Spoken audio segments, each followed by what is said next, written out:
I'm an atmospheric physicist. I've published more than 200 scientific papers. For 30 years, I taught at MIT, during which time the climate has changed remarkably little.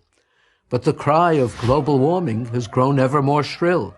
In fact, it seems that the less the climate changes, the louder the voices of the climate alarmists get.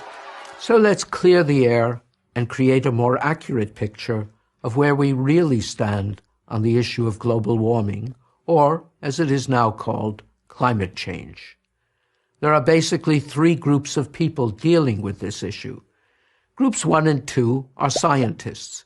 Group 3 consists mostly, at its core, of politicians, environmentalists, and media. Group 1 is associated with the scientific part of the United Nations International Panel on Climate Change, or IPCC Working Group 1. These are scientists who mostly believe that recent climate change is primarily due to man's burning of fossil fuels, oil, coal, and natural gas. This releases CO2, carbon dioxide, into the atmosphere, and they believe this might eventually dangerously heat the planet. Group 2 is made up of scientists who don't see this as an especially serious problem.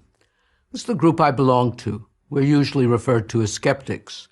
We note that there are many reasons why the climate changes: the sun, clouds, oceans, the orbital variations of the Earth, as well as a myriad of other inputs. None of these is fully understood, and there is no evidence that CO2 emissions are the dominant factor. But actually, there is much agreement between both groups of scientists. The following are such points of agreement. 1. The climate is always changing. 2. CO2 is a greenhouse gas without which life on Earth is not possible, but adding it to the atmosphere should lead to some warming. 3. Atmospheric levels of CO2 have been increasing since the end of the Little Ice Age in the 19th century. 4. Over this period, past 2 centuries, the global mean temperature has increased slightly and erratically by about 1.8 degrees Fahrenheit or 1 degree Celsius. But only since the 1960s have man's greenhouse emissions been sufficient to play a role. 5. Given the complexity of climate, no confident prediction about future global mean temperature or its impact can be made. The IPCC acknowledged in its own 2007 report that, quote, the long-term prediction of future climate states is not possible, end quote. Most importantly, the scenario that the burning of fossil fuels leads to catastrophe isn't part of what either group asserts. So why are so many people worried, indeed panic-stricken, about this issue?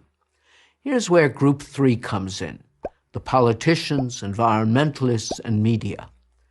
Global warming alarmism provides them, more than any other issue, with the things they most want. For politicians, it's money and power. For environmentalists, it's money for their organizations and confirmation of their near religious devotion to the idea that man is a destructive force acting upon nature. And for the media, it's ideology, money, and headlines.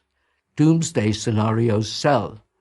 Meanwhile, over the last decade, scientists outside of climate physics have jumped on the bandwagon, publishing papers blaming global warming for everything from acne to the Syrian civil war. And crony capitalists have eagerly grabbed for the subsidies that governments have so lavishly provided. Unfortunately, Group 3 is winning the argument because they have drowned out the serious debate that should be going on. But while politicians, environmentalists, and media types can waste a lot of money and scare a lot of people, they won't be able to bury the truth.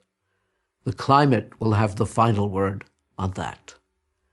I'm Richard Lindzen, Emeritus Professor of Atmospheric Sciences at MIT for Prager University. To subscribe to our YouTube channel, click here. To help keep our videos free, Donate here.